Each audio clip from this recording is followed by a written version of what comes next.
la presse internationale maintenant avec Géraldine Vossner. Géraldine, une entreprise japonaise offre un bonus à ses salariés, pas pour qu'ils travaillent plus, non, pour qu'ils travaillent moins, car leur vie est en danger. Littéralement, c'est le journal Yomiuri Shimbun qui rapporte cette histoire. Une entreprise de sécurité financière à Tokyo a installé hier sur les smartphones de ses employés une application qui enregistre le moment où ils franchissent la porte et s'ils partent plus tôt, Samuel, s'ils font moins d'heures supplémentaires, de l'argent leur sera versé pour visiter les spas ou les restaurants du quartier. C'est important car c'est le premier signe d'une timide prise de conscience au Japon dans les entreprises que le travail, oui, peut tuer. Dans 23% des compagnies, les gens font régulièrement plus de 20 heures supplémentaires par semaine.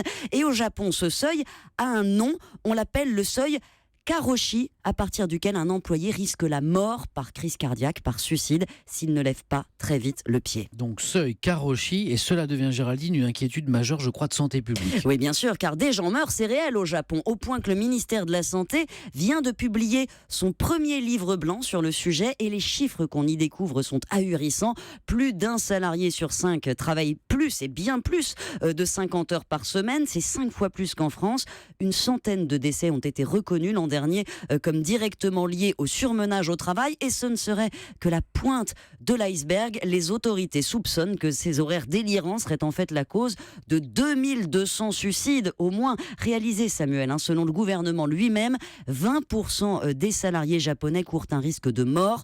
Le constat est affolant, mais il faut au moins ça pour éveiller les consciences. Les chiffres sont incroyables, et pourtant on a l'impression que pas grand-chose ne change au Japon. Non, le gouvernement fait des posters, des campagnes de communication, mais c'est la législation qu'il faudrait changer, extrêmement souple sur les heures supplémentaires. Il faudrait sans doute les interdire ou les limiter drastiquement au moins. Le mois dernier, un jeune homme est mort de crise cardiaque dans une usine après plusieurs semaines de 60 heures à couper des plaques d'acier. Changer les lois donc et la culture d'entreprise. Les Japonais voient trop souvent le don de soi dans cette société où on le recrute à vie comme un signe de loyauté. Et pour finir avec un sourire, je me dis qu'un bonus en France pour les salariés qui partiraient plus tôt de l'entreprise, c'est une excellente idée. Ça pourrait idée. très bien marcher. C'est pas pour demain.